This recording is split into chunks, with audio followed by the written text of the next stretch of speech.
நேயர்களே வணக்கம். நான் உங்கள் மார்ச் சிறப்பு நேர்காணலுக்காக நம்முடன் மூத்த பத்திரிகையாளர் திரு மணி இணைந்திருக்கிறார். அவர்களோடு பேசுவோம். சார் வணக்கம். ஒரு மாத கால பிரச்சாரங்கள் நிறைவடைந்து விட்டது. தேர்தலுக்குள் தமிழ்நாடு அடியெடுத்து வைத்து விட்டது. எப்படி இருந்தது? 5 ஆண்டுகளுக்கு ஒரு முறை வந்து போகிற திருவிழா தான். புதுசாக ஒன்றும் கிடையாது, பெருசாக பேசுறதுக்கு ஒன்றும் கிடையாது. இதுவரை இல்லாத தேர்தலில் இதுவரை தமிழ்நாடு சந்திக்காத தேர்தல்லாம் அப்படிலாம் ஒன்றும் சொல்ல முடியாது. என்ன சொல்லப்போனால் இதில் வந்து இந்த தேர்தலில் வந்து ஆரவாரங்கள் பெரிய அளவில் இல்லைன்னு தான் நம்ம சொல்லணும். கட்சிகள் வந்து தங்களுடைய தேர்தல் அறிக்கைகளை பற்றி பெருசாக அதில் சிலாகிச்சு எதுவும் பேசவும் இல்லை. ஆகவே இது 5 ஆண்டுகளுக்கு ஒரு முறை வந்து போகிற ஒரு தேர்தல், அவ்வளோதான். என்ன ஒரே ஒரு மாற்றுன்னா, புதுசாக வந்த ஒரு பிளேயர் எக்ஸிஸ்டிங்காக இருக்க 2 பேருக்கு டஃப் சேலஞ்சு கொடுக்குறாரு. அவருடைய வருகை களத்துக்கே வராமல் அவர் தான் வந்து தேர்தலோட கதாநாயகனா. Is the hero of elections. Vijay பிடிக்குதோ பிடிக்கலையோ. ஸோ ஒரு வித்தியாசமாக அந்த ஒரு ஆங்கிளில் இது வித்தியாசமான தேர்தல், அவ்வளோதான். பெரிய அளவில் அவங்க விளம்பரம்லாம் பண்ணலை. மற்ற கட்சிகள்லாம் விளம்பரம் பண்ணிகிட்ருக்காங்க. அவர் பிரச்சாரத்துக்கும் பல இடத்துக்கு போகல. தான் வேட்பாளர்கள் பேரையும் அவர் எங்கேயுமே சொல்லலை. ஆனால் அவர் தான் ஹீரோவாக இருக்கார். ஸோ இதுதான் இதில் இருக்கக்கூடிய முக்கியமாக நம்ம கவனிக்க வேண்டிய விஷயம். இந்த தேர்தலோட வித்தியாசமான அம்சம் என்று ஏதாவது ஒன்று இருக்கிறது என்றால் அது இதுதான். பல ஆண்டு காலம் தமிழகத்தை ஆட்சி செய்த திராவிட முன்னேற்ற கழகம், பல தேர்தல்களை பார்த்த இயக்கம், இந்த தேர்தலில் எப்படி களப்பணி ஆற்றியது? கடுமையாக வேலை செஞ்சுருக்காங்க. அந்த விதத்தில் பாராட்ட வேண்டிய ஒரு விஷயம். அவர்கள் உழைத்த உழைப்புக்கு அவர்கள் வெற்றி பெற்றே தீர வேண்டும். மக்கள் என்ன நினைக்கிறாங்கன்னு தெரியாது. திராவிட முன்னேற்ற கழகம் இதுவரை நான் பார்த்த 91லேருந்து நான் பார்க்கிறேன் இந்த தேர்தல்களை இந்த மாதிரி கடுமையாக உழைச்சி பார்த்ததில்லை. ஸ்டாலின் அவர்கள் 21 கூட இப்படி உழைச்ச மாதிரி எனக்கு தெரியல. எல்லாரும் தலைவர்லேருந்து தொண்டர்கள் வரையில் மிக கடுமையாக உழைத்து கொண்டிருக்கிறார்கள். வெற்றி வாய்ப்பு 4 முனை போட்டியில் திமுகவுக்கு அதிகம் என்ற போதிலும் விஜய் ஃபேக்டர் கொடுத்திருக்கக்கூடிய சேலஞ்சு, சவால் அவர்களை மிக கடுமையாக வேலை செய்ய வைத்திருக்கிறது. மிக மிக கடுமையாக உழைத்து கொண்டிருக்கிறார்கள். எப்படி உழைக்க வேண்டும் என்பதை மற்ற கட்சிகள் திமுகவிடமிருந்து கற்றுக்கொள்ள வேண்டும். வெற்றி பெறுகிறார்களா தோல்வி அடைகிறார்களா என்பது வேறு விஷயம், அது மக்கள் முடிவு செய்ய வேண்டிய விஷயம். ஆனால் அவர்களுடைய உழைப்பு என்பது பாராட்டத்தக்கது. உண்மையிலேயே வந்து ஒரு டெக்ஸ்ட் புக் கேஸ். இந்த வயதிலும் 72 வயதுக்கு மேலே ஆகிறது ஸ்டாலின் அவர்களுக்கு. 24 மணி நேரமும் அரசியலே அவர் சுவாசிக்கிறார். அவரே ஒரு இடத்தில் சொன்னார், மற்றவர்களைப் போல் எனக்கு வேறு பொழுதுபோக்குகள்லாம் கிடையாது, எனக்கு அரசியல் அரசியல் அரசியல் மட்டும்தான். அந்த விதத்தில் அவர் கடுமையாக உழைத்து கொண்டிருக்கிறார். அவர் கட்சிக்காரர்களும் உழைக்கிறார்கள். அந்த எல்லா அதை தாண்டி சமூக வலைதளங்கள் அவர்கள் சார்பாக உழைக்கக்கூடியவர்களும் இருக்கிறார்கள். ஸோ இந்த எலெக்ஷனில் வந்து மிக கடுமையாக உழைக்கக்கூடியவர்கள்னால் அது திராவிட முன்னேற்ற கழகம் தான். கூட்டணி கட்சிகளுக்காகவும் அவர்கள் தான் உழைத்து கொண்டிருக்கிறார்கள். என்ன ஒன்று, இந்த முறை ராகுல் காந்தியும் ஸ்டாலினும் ஒரே மேடையில் பிரச்சாரம் செய்யவில்லை, அது ஒரு குறை. இன்னொரு குறை வந்து பிரேமலதா ஸ்டாலினை வைத்துக்கொண்டு சேம் சைடு கோல் போட்டது. பெண்களுக்கு பாதுகாப்பு இல்லை, பாலியல் வன்புணர்வு, பண குற்றங்கள், போதைப் பொருள், இதை தவிர அண்ணன் ஸ்டாலின் மீது ஏதாவது குறை சொல்ல முடியுமான்னு கேட்டது சேம் சைடு கோயில். அடுத்த நாள் போய் திருப்பரங்குன்றத்தில் தீபம் ஏற்றியே தீர்வுனாங்க. இதெல்லாம் வந்து வாய் தவறி வந்ததா உள்ளே இருந்தது வெளியில் வந்ததான்றது அவங்களுக்கே வெளிச்சம். ஸோ இதெல்லாம் வந்து அந்த திமுகவோட பிரச்சாரத்தில் ஏற்பட்ட சறுக்கல்கள். அதை தாண்டி பார்த்தா வந்து திமுக அவங்க செய்ய வேண்டிய வேலையை அவங்க செஞ்சுக்கிட்டு போய்கிட்டே இருந்துகிட்டே இருக்காங்க. திராவிட முன்னேற்ற கழகம் 5 ஆண்டு கால ஆட்சியில் இருந்துட்டோம், நிறைய திட்டங்கள் அறிமுகப்படுத்திட்டோம், பெண்களுக்கான திட்டங்கள், பெரிய கூட்டணி அமைச்சிட்டோம். ஸ்ட்ரெஸ் இல்லாமல் இறங்கியிருந்தாங்களே களத்தில்? இல்லை, அது தெரியுது அவங்களுக்கு. நீங்கள் சாதனைகளால் மட்டும் ஒரு அரசுகள் தேர்ந்தெடுக்கப்படுவது கிடையாது.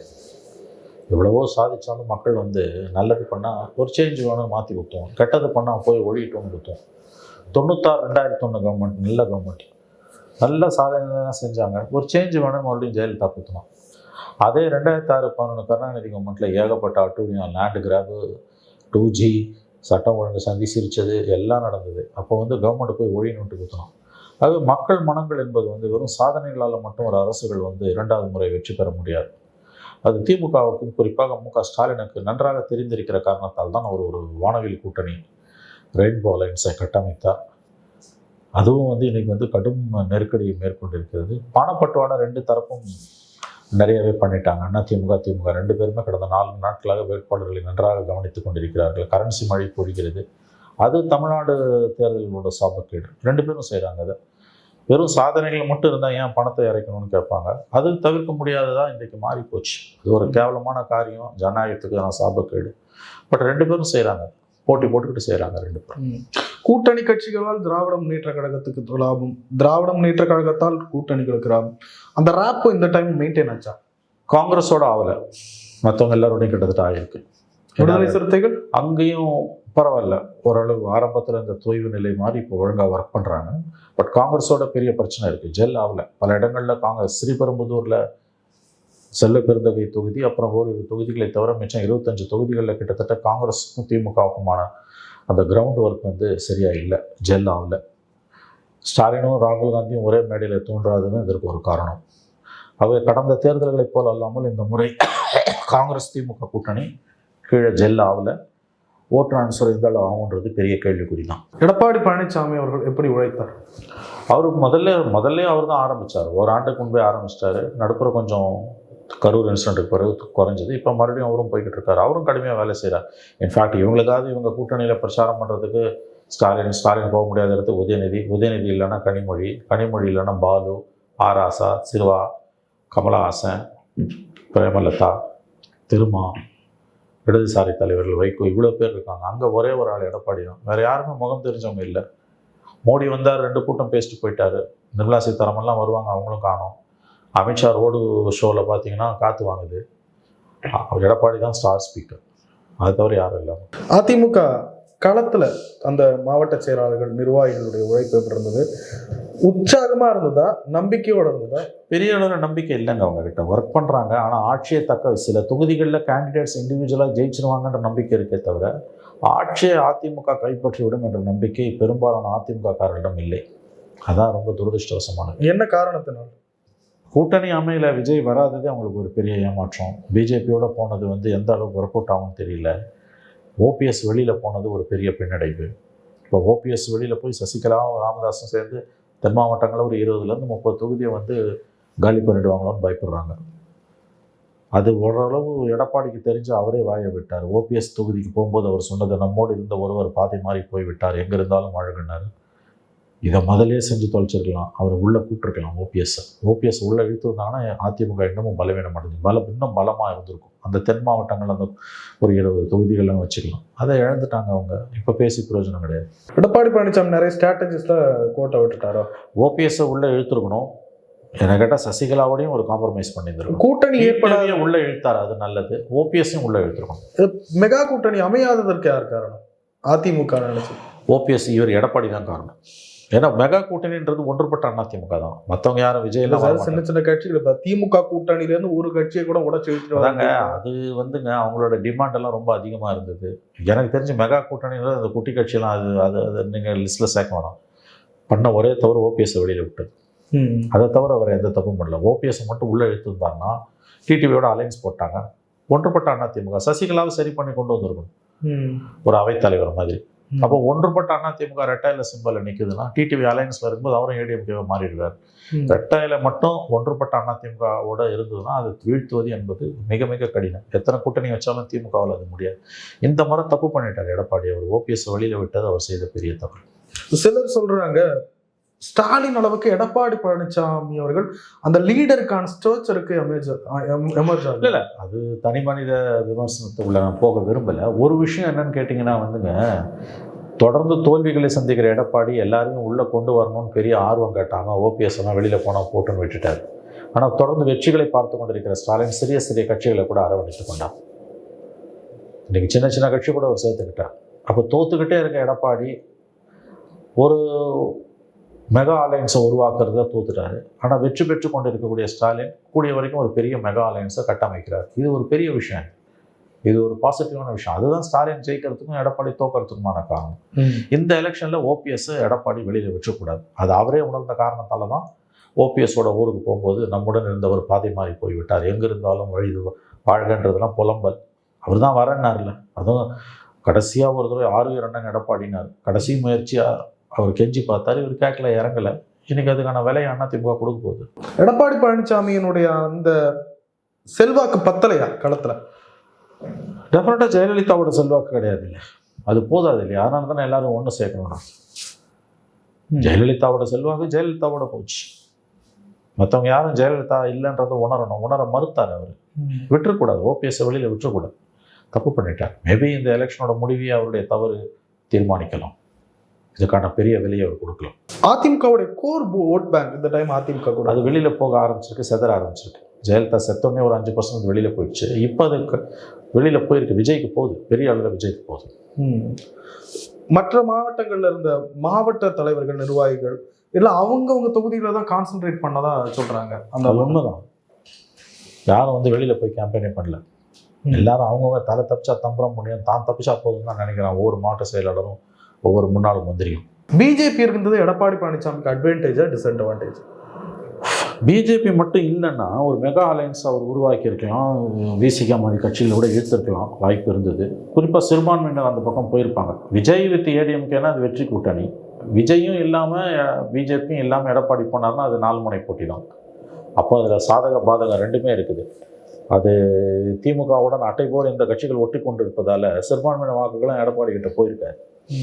அந்த விதத்தில் பிஜேபியோட போனது இன்னைக்கு அவர் ஒரு விதத்தில் லாபமாக கூட இருக்கலாம். உங்களுக்கு வந்து இல்லை, நான் இன்னொரு பக்கத்துல இருந்து கேட்குறேன். இப்போ ராகுல் காந்தி வராரு, தமிழ்நாட்டுக்கு வராரு, திமுகவுக்கு ஆதரவாக பிரச்சாரம் செய்தாரு. அது அவர்களுக்கு ஒரு பலம். அதே போல் மோடியும் எடப்பாடி பழனிசாமியும் ஒரே தளத்தில் நின்று ஒரு மேடையில் நின்று பிரச்சாரம் செய்வது அதிமுகவுக்கு பலமா பலவீனமான்னு கேட்குறேன். இல்லை, சிறுபான்மை ஓட்டு அவங்கள்ட்ட மொத்தமாக போயிடுச்சு, விட்டு போயிடுச்சு. வெறும் சிறுபான்மையினர் ஓட்டு மட்டும் ஆமாம் போயிருக்கு. மற்றபடி பெரிய ஓட்டு ஒன்றும் போல் ஆன்டிடிஎம்கே ஓட்ஸ் கன்சால்டேட் ஆகுது.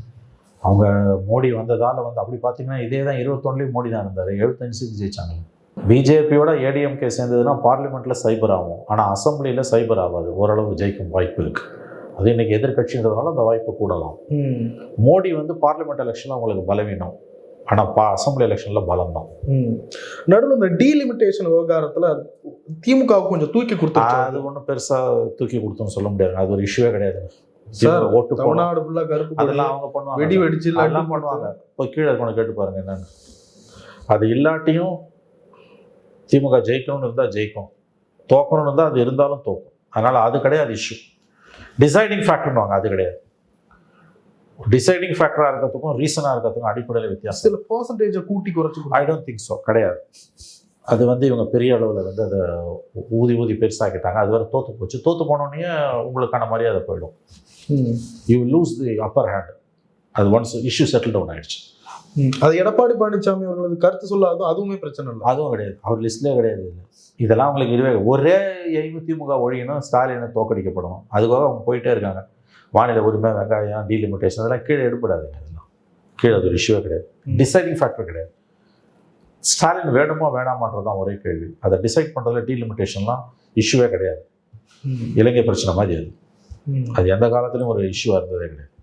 ஆனால் அப்படி இருந்த மாதிரியான ஒரு தோற்றம் மட்டும் இருந்துக்கிட்டே இருக்கும். தமிழக வெற்றி கழகத்தின் வருகை உண்மையாகவே யார் யாருக்கு தலைவலியை கொடுத்தது? 2 பேருக்குமே பாதிப்பு. அதிக பாதிப்பு யாருன்றது 4ஆம் தேதி தான் தெரியும். நாம் நினைத்ததை விட அதிகமாக திமுகவுக்கு பாதிப்பு இருக்கலாம். பட் ஸ்டில் 4 முனை போட்டியில் திமுகவுக்கான வெற்றி வாய்ப்பு தான் அதிகம். நான் நம்புகிறேன், உறுதியாக நம்புகிறேன். somehow they will manage. ஆட்சி அவர்கள் சொற்ப எண்ணிக்கையில் அளவிலாவது தக்க வைத்துக் கொள்வார்கள் தான் எனக்கு தோணுது. அலைன்ஸ் ஆஸ் சச் தனியாகவோ அல்லது கூட்டணியாகவும் சேர்த்தோ ஆட்சியை திமுக தக்க வைத்துக் கொள்ளும். விஜய் அவர்கள் பெரிய நெருக்கடியை ஸ்டாலினுக்கு இந்த தேர்தலில் கொடுத்து கொண்டிருக்கிறார். அது உண்மை.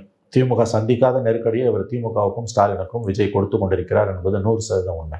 விஜயனுடைய பிரச்சாரங்கள் ஒட்டுமொத்தமா எப்படி இருந்தது? சைன் ஆஃப்னுவாங்க. கடைசியா பேச்சு வந்து பிரமாதமான ஸ்பீச். கண்டிப்பாக திமுகவுக்கு கடும் கோபத்தை ஏற்படுத்தக்கூடிய ஸ்பீச், இம்ப்ரெசிவான ஸ்பீச். களத்தில் தாவேகாவினுடைய செயல்பாடு எப்படி சார் இருந்தது?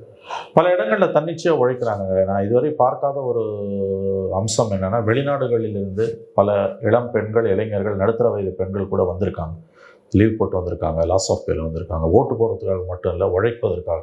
சில பேருக்கு ஓட்டர் லிஸ்ட்டில் பேர் இல்லை, ஆனால் வந்து கட்சிக்காக வேலை செய்கிறாங்க. பெரம்பூர்லலாம் கிட்டத்தட்ட 10,000 பேர் ஒர்க் பண்ணிட்டு இருக்காங்க அவங்க டீம்ன்றாங்க. அந்த மாதிரி வந்து பல இடங்களில் ஒர்க் பண்ணுறாங்க. அது ஒரு இம்ப்ரெசிவான ஒரு விஷயம் தான். ஓட்டாக எந்த அளவு மாறும்னு தெரியாது. கிரவுண்ட் ஒர்க் வந்து குறிப்பிடத்தக்க தொகுதிகளில் அவர்கள் கடுமையாக வேலை செஞ்சுக்கிட்டு இருக்காங்க. அது உண்மைதான். விஜய் என்ற ஒற்றை முகத்துக்காக தமிழ்நாடு முழுசா மக்கள் தாவேகாவுக்கு போடுறதா பார்க்குறோம். களத்தில் அங்கங்கே மாவட்ட அளவில் பெரிய பெரிய தலைவர்கள் இல்லாத ஒரு பின்னடைவு தான். Yes, that's right. பின்னடைவு தான் அது. ரைட்.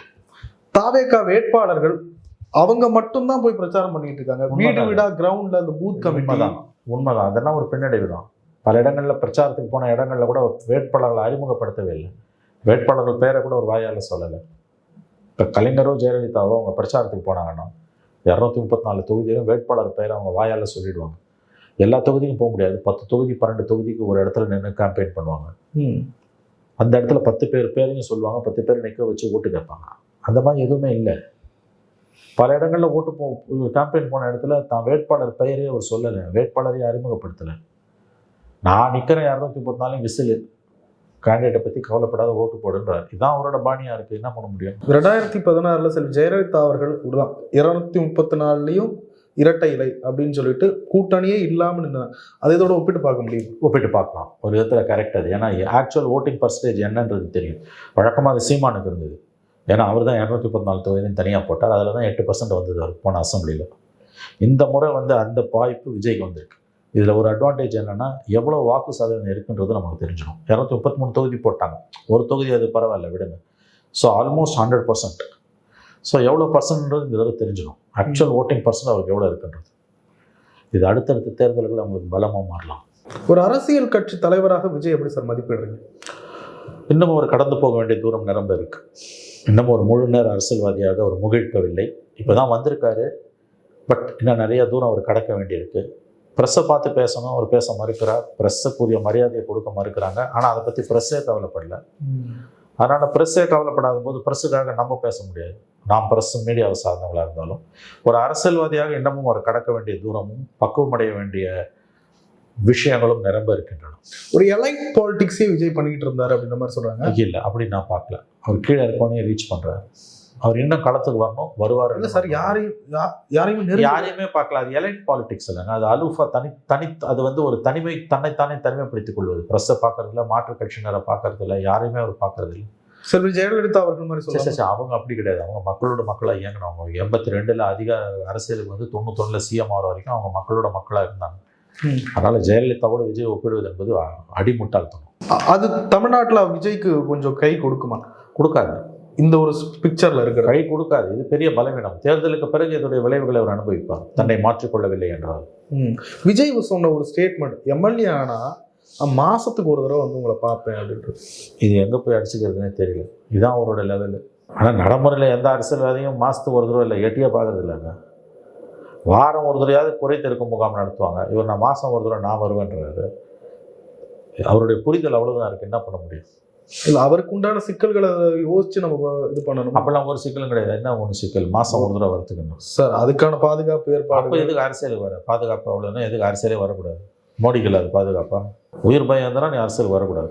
அது மாதம் ஒரு தடவை வருவேன்றதுலாம் தேவையில்லாத பேச்சு. பேசாமலே இருந்திருக்கலாம். நாம் தமிழர் கட்சி மீண்டும் மீண்டும் மீண்டும் தோல்வியே இருந்தாலும் சரி, தெரிந்தாலும் சரி, தனித்து தான் நிற்போன்னு மறுபடியும் இறங்கியிருக்காங்க. இந்த தேர்தல் அவங்களுக்கு எப்படி இருக்கு தெரியலங்க. அது அவங்க கணிசமான வாக்குகளை விஜயிடம் இழக்கிறார்கள். அது மட்டும் நல்லா தெரியுது.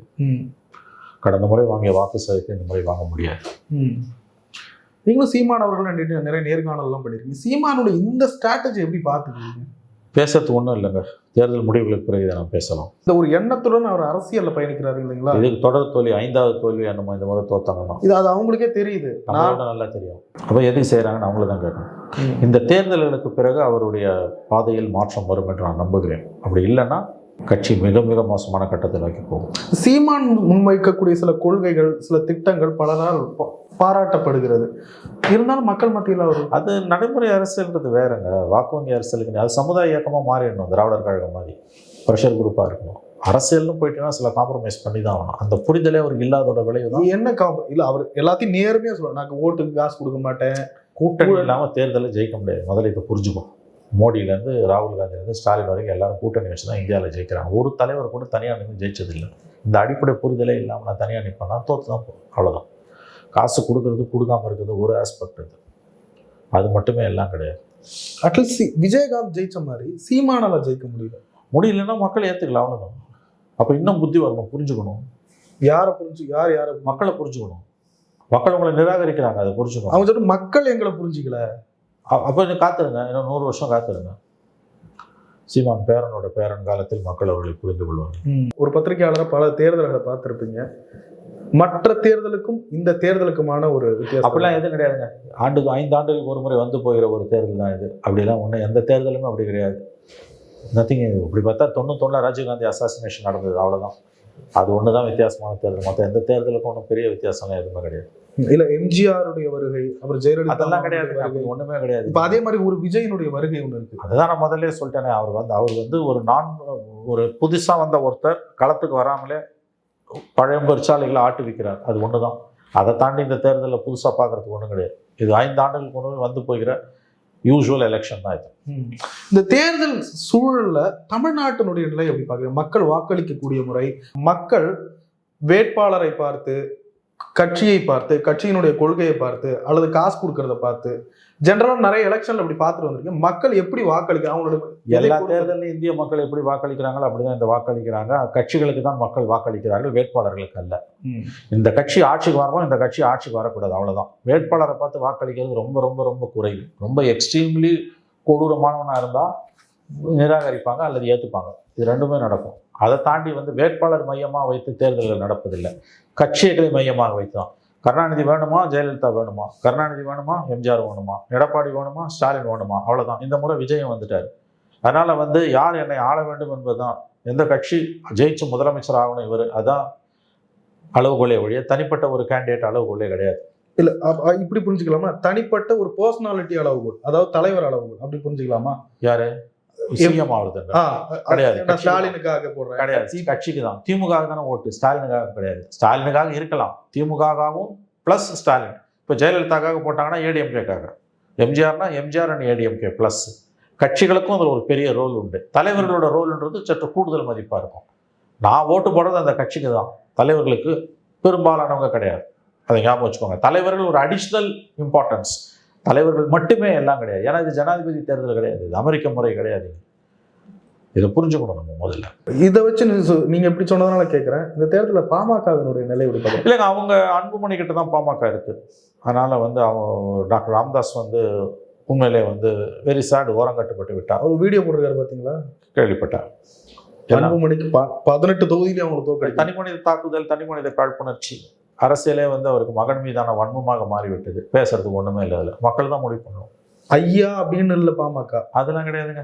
இப்போ வந்து பாமகன்றது அன்புமணின்னு ஆகிப்போச்சு. சௌமியா அன்புமணி ஜெயிப்பாங்களா இல்லையான்றதான் ஒரே கேள்வி. மற்ற 17 இடத்துலையும் தோத்தாங்கன்னா அது ஒன்றும் ஆச்சரியமே கிடையாது. சௌமியா அன்புமணி ஜெயிச்சா அன்புமணிக்கு அது ஒன்றும் போதும். 17 தோத்தாலும் கவலை இல்லை. ராமதாஸுக்கு 17 பேரும் ஜெயிச்சாலும் பரவாயில்ல, மருமக தோக்கணும். அந்த உயர்ந்த லட்சியத்துல ராமதாஸ் வாழ்ந்து கொண்டிருக்கிறார். அற்புதமான கட்சி. உலகத்தில் இப்படி ஒரு கட்சி இருந்ததே கிடையாது. சரி, நான் நிறைய விஷயம் சார்.